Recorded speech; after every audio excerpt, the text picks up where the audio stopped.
presented my year-end project in film school to a pretty big audience. Not this big, but big for me, around 100 people. And I was so excited for everyone to see this film I had created. I worked so hard on it, and they were going to love it. I knew it. So there I am in the audience, about there. My palms are sweaty. It's dark. Film ends, lights go up, and it's my turn to go up on stage, take questions, comments. And before the lights could even finish going up, one of my classmates' hands shoots up. And the first words out of his mouth, I will never forget these words. They've been etched into my brain. "I can't believe you made us sit through that." It was awful. The film, everyone hated it. I failed to engage my audience. Somehow that year, I've forgotten one of the foundational tenets of filmmaking. If you want to engage your audience, it's not about how gorgeous your film is, or what a good idea it is, or how wonderfully it was edited, or how great it was researched. None of that. If you want to engage your audience, you have to have a story at your foundation. Software, apps, services, cross-platform, digital, analog, products. I'm going to call these all products for short. They have a lot in common with a film. If you want to engage an audience with the things that you build, you have to have a story at your foundation. Now, you can lay this story down by accident, like I had done on a lot of my films that were pretty good. You could lay this story down by accident, like you're undoubtedly doing in your most successful work on your most successful projects. Or you can lay this story down with meticulous care and intent, like this person here. This is Vince Gilligan. He is the creator of the TV show Breaking Bad. And what he seated in front of is a story map for season 4 of Breaking Bad. What TV writers know is that if you want to engage an audience and you want to have that story be structurally sound, you have to map it out on a wall with cards so that everyone collectively buys in and sees the impact. What mapping the story out in this way helps you do this. This is a story card for near the end of season 4 of Breaking Bad. And if you've seen season 4 of Breaking Bad, you know what this card refers to. I don't have to say anything. If you haven't, go home immediately and go watch the whole series this weekend. Everything you ever need to know about storytelling is in that show. What mapping the story out helps TV writers do is make things go boom. Possibly on screen, if that's part of the strategy, and absolutely for audience members on the other end. Now, in order to understand how this works for products, you first have to understand how it works for film, or story, any kind of story, film, TV, novels. So first, at the beginning, every story has a character. We're introduced to a hero, and they have some kind of a big, lofty goal. They have somewhere they want to go, or somewhere, something they want to do.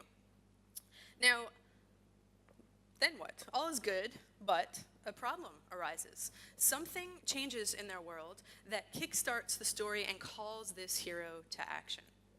So, they go out and seek to solve that problem. Action rises. Every scene at this point has to get more and more interesting than the last. Everything has to get better. This is the core of human engagement. It's how we're sucked in. Until near the end of the story, there's a big bag that arises, a crisis moment that makes us wonder, will they or won't they succeed? Now, if this was a tragedy, they would not succeed. Luckily, in our business, we're not in the business of creating tragedies for our heroes. Ideally, right? This has been hammered into us a lot today. We want them to be victorious. So, all right. The next point in the story is the highest point. It's the climax. It's when they are victorious, they solve their problem. But the story can't just end there. You always have to ask, well, then what? So it has to come to a close somehow. Things calm down, our pulse gets a little slower as we come to the end of the story, and it gets a little touchy-feely, and then the end, right? There has to be closure. Humans need closure. Now, this is for something like a movie or a TV show. How does it apply to the things that we build? So I want you to look at this photograph. if I was to tell you that these two people are using an app that comes pre-installed on every iPhone, I want you to yell it out. What are they using? FaceTime. FaceTime. How did you all know it was FaceTime? It took you all split seconds to compute that. So when you look at a photograph, what your brain does is it jumps into what scientists call narrative parsing mode. You start looking for a story. So you see two older people, you think, well, maybe they're grandparents, they're using an iPhone, maybe they don't live near their grandkids, they want to see their grandkids, they're probably using FaceTime to call their grandkids. Look, they're so happy, they're smiling. So this is the brain process you use to compute a 2-hour-long movie, a 5-year-long TV show, or in split seconds, meaning from a photograph. What scientists also tell us is that if you were these two grandparents thinking about using FaceTime or experiencing using FaceTime over time, that life is a story. And in this story, you are the hero. And that is key. So we go through life wanting to be the heroes of our own stories.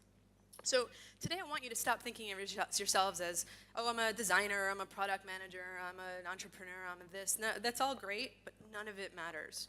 We are all in the business of creating heroes out of people on the other end. And it could be our users, and it could absolutely be the people we work with. We are in the business of creating heroes, and we're in the industry of building stories. So how do you build a story for something like a product? Want to use the iPhone as an example, the first iPhone.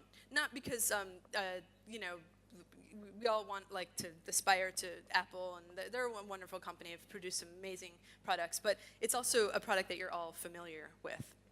So what the first iPhone could have been when it came out 10 years ago, it could have been a story that started like this, which is you're someone who at the time listened to music on the go and you made phone calls on the go. All was good in the world, but what was the problem? Well, it sucked to carry two devices, wasn't ideal. So what if there was a device? We could call it the iPhone. It would be an iPod that played music. An iPod that played music and made phone calls. A smartphone, right? A two-in-one device. This is what people wanted 10 years ago. Now, what could get in the way of people adopting a device like that?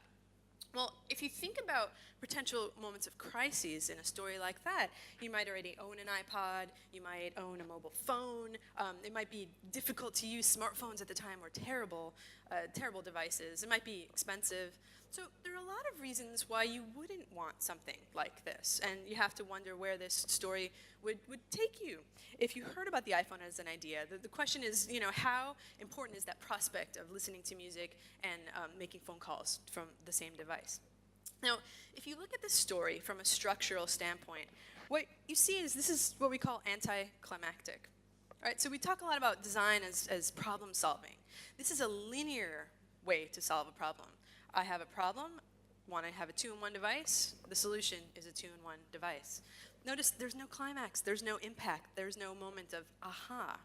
Now, you can look at it structurally, you can look at that story as a prototype. This is in the US Patent Archives. What Apple filed for was what could have been the iPhone. It's an iPod that makes phone calls. And if any of you remember the old iPod, it had that click wheel. So the way you would input, you'd select numbers, go like that, and then, all right, I would choose that. And for letters, 26 letters in the English alphabet alone, that's an easy alphabet, right? So this would have been more difficult to use than a rotary phone. And that's a problem when you're innovating and trying to build products that people actually want to use. When you look at this from a different story standpoint, what you also see is this is what we call a cliffhanger. The story builds, you're excited, and if you actually had that in your hands, it would have dropped you off the cliff. So what was the story of what the iPhone eventually became? Well, with every good story, you want to take it up a few notches. And this is something we do with customers as well. When they tell you they want something, you really have to go dig deep and find out, well, what do they really need to do? So what do you need to do in this story? Communicate. Communication is two-way. It's outward and inward. So it's a story of communication. Great. What's the problem? 10 years ago, communicating was easier than ever. Well, the problem problem, the way Apple put it, was that smartphones suck. Now, the thing about smartphones sucking is 10 years ago, no one wanted a smartphone. So what we have is we're building a little bit of tension here. This was how Steve Jobs presented the iPhone in the keynote address 10 years ago. What he was telling you is that there's a better way to communicate. So the iPhone, it's a smartphone. Again, we're building some tension here, and that's okay. It's a device that you know, you just said you didn't want. So we've got this moment of crisis, which is, well, there are all these reasons why I don't want smartphones. I have devices, it's expensive, so on and so forth. So how does the iPhone overcome this ultimate hurdle? Well, what they launched was a device that they stood behind as the best way to communicate. It worked like magic. And it was not a 3-in-1 device, but not a 2-in-1 device, but a 3-in-1 device. Now, eventually, this story and the device that embodied this story was one that you all went out and bought. You probably didn't buy the first iPhone. You might not have even bought the second iPhone. But eventually, you all have either an iPhone or a device very similar to it that's modeled after the iPhone. So what we have here is that high point, right? That climax.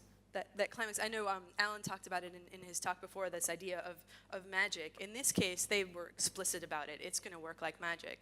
And this story with that climax drove all of the innovation that went into that device. Everything from features that it would have to how they were prioritized to how it worked.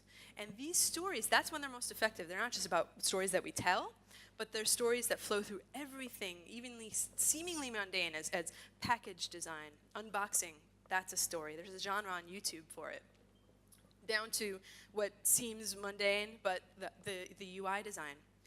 So I want to show you how a story flows through something that seems totally boring and mundane, a sign-up flow. What we have here is a sign-up flow that Twitter came out with several years ago. They were having this problem where they were getting a lot of people to sign up for the service. People were really excited about Twitter. What is this Twitter thing? They would sign up. Maybe they would use it once. Most likely, they didn't return. And so their question was, can we have a different kind of sign-up flow that actually shows people the value of Twitter so that they're more likely to return over time and be engaged users? And this flow ended up being so successful that they couldn't get rid of it. They had it for years. I think about 3 years at least. And so what it has here, right, at the beginning of the story, you're visiting Twitter, and they just spell it out for you. Who are you? Well, I want to start a conversation. I want to be in the know. Great, welcome. So what's the problem? Well, the problem here is a button. It says sign up for Twitter. You want to be in the know? Sign up for Twitter. There's a reason why we call it a call to action. That is the inciting incident of the story. It's not a coincidence that we call buttons call to action, because this kickstarts the journey. So, all right, I wanna see what this is all about. So you start going through a screen flow, essentially. First step, you learn about a tweet, then I learn about how to follow people, and if I follow people, then I get tweets, and then I follow more people, and then I get tweets, and this goes on for a series of steps and a series of minutes, which in internet time is so long and painful. And so you could be at the point now that you're hitting a moment of crisis, which is, why am I here? What is Twitter again? It's celebrities. I followed people. I don't really see the point of this. So if you just go on to the next step, what they have as the climax of this flow is otherwise unlikely. What they have is, hey, did you know it's not just about celebrities, but you can follow your friends, you can follow your family, your colleagues, everyone. Now, this is by definition what a social network is. It's being in the know with everyone in your network. So the climax of this story, they let you tap into your network and add your contacts. Unlikely, if you've ever worked on a flow where this is too early on, people drop off like flies, and this is why you need to actually make sure that stories are data-driven. This is something that you test with real data, users in person, or data in your analytics, and you can also gather stories from data as well. So as long as you get over that hurdle, come to this high point, then what? So we've got following action here. The story just needs to wrap up, and like I eventually learned in film school, it needs to wrap up quickly. Just get it over with, please. So what do you have? Well, you can add a photo, you can add a bio. It's no big deal. You can skip it if you want. Then done. We are home. And just like in a good adventure story, home is better than when we started, and you as the hero are better than when the story started. You have learned something, you've grown, and most importantly, you've experienced some kind of value at the high point. Now, stories can last so for split seconds. We've talked about the iPhone, how that's the story you compute in milliseconds, FaceTime. Stories can last a few minutes. As with Twitter, stories can last, hours, days, weeks, even, months and years. The good ones just keep going, often even indefinitely. So stories can govern short-term engagement, long-term engagement. The key to all of this is this idea of engagement. If you want to engage your audience, you have to have a story at your foundation. The thing about this is they're creating the story whether you like it or not. I know we've talked a lot about today, like Uber and United. We as the public, we as their customers are creating the story. And so the best businesses, they're story-driven, not just customer-driven, and they help create the story along with their customers. It's absolutely essential. So why story? I could be, coming here today to talk to you about game design. If you build everything like a game, you're gonna, everyone's gonna be engaged. Like, there are a lot of ways to engage people. I could be giving a talk on adding explosions to all of your designs. Hey, if you make things explode, people will love it. All right, there are a lot of ways to engage people. But why story, specifically as the core of engagement? Now, what scientists tell us is that story is one of the oldest ways that humans have to engage with the world around us and to understand the world around us. It's a sense-making tool. It's the most powerful sense-making tool our brain has. Now, why? Well, what scientists also tell us is that there is no such thing as an actual experience. So I want you to think about this for a second. There's time, and time is fleeting. So what we have are moments in time, and that moment from a moment ago, it's gone. And that moment from a moment ago, that's gone too. But now I have a new moment, but that's already gone.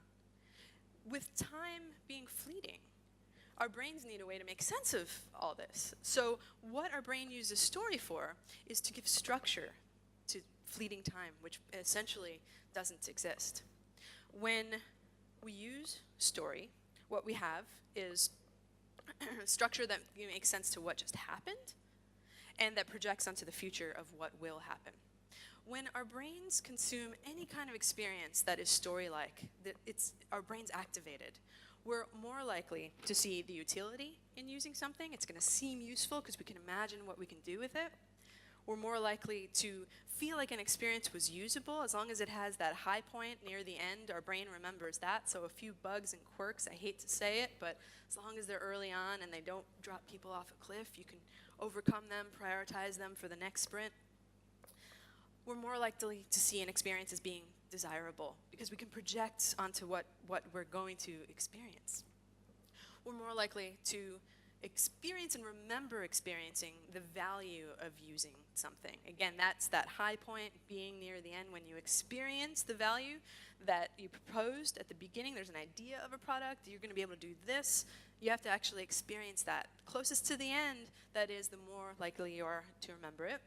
And therefore, the more likely you are to want to choose to repeat an experience over and over and over again, as long as the story is sustained.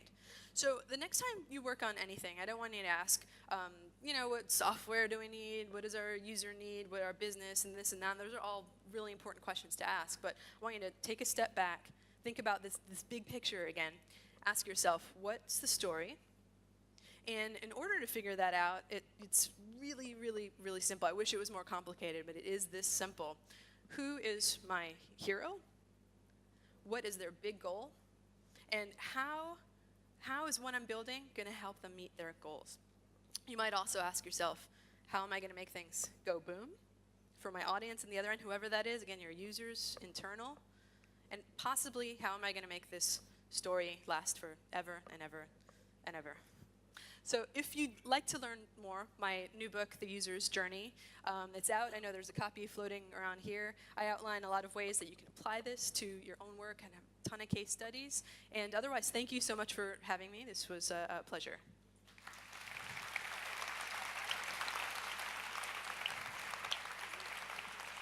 Thank you, Donna. So when we go back to work tomorrow, what story could we tell about coming to this conference and attending this conference? That is a great question. Thank you. So I've actually worked with a bunch of event planners and conferences to figure out what the story of the conference is, because what you're going to get out of today is essentially a story. Again, whether it was planned for or not, you have a story arc for your day. And so what you're going to come back to work with is what you remember most, the high points, perhaps the low points, but ideally the low points no one will remember because the high points came nearest towards the end. And that's what you're going to be able to I know. Nice. So, but that's what you're going to apply. Again, this is the simple structure of just always, like, you're going to start turning into story creatures where you're telling everyone, you know, like, who's my hero? Okay, what do they need to do? And then reverse engineer stories on the fly. So it's, yeah, the story structure of today, you're going to relay to people. This is how word of mouth happens. And you're going to start engineering everyone's, you know, experience with you. I plan parties this way now. It's the best way to plan a party. People love it. How does one get invited? Yeah, I know. Never mind. Yeah. Okay. You do a lot of workshops on story mapping. What are some of the most unusual tropes that people have tried to apply to their products or services? Sure, so that's a good question. When I talk a lot about tension in stories, how tension building is natural, and you know, the idea is that no one wakes up in the morning and says, oh, you know what I really want to do? I want to download a new app. Like, it doesn't happen. So humans by nature are very resistant to moving forward. Just like heroes in stories, at the beginning they often don't want to be a hero and something has to push them forward. And so when thinking about tension in stories, and in workshops what sometimes happens is people try to manufacture tension in a flow, for example. And you don't ever want to do that. What you want to do is embrace the tension that anyone might have on the other end. So you're pitching an idea to your boss. They don't want to do it, but as Alan said earlier, like, they want the company to be successful. So it's about finding that you know, that balance between what people don't want to do and what they should do, and moving them forward. So your users, anyone, but you're not creating tension or doing anything nefarious. So you don't want the sign in and you press that and it goes, are you brave enough? You don't want that. If it was an adventure website, maybe you would play with that, you know. But no, for the most part, we want to create happy paths. It doesn't mean delight, by the way. But Happy paths. yeah. Okay. Thank you so much. Sure. Thank you. All right. Thank you.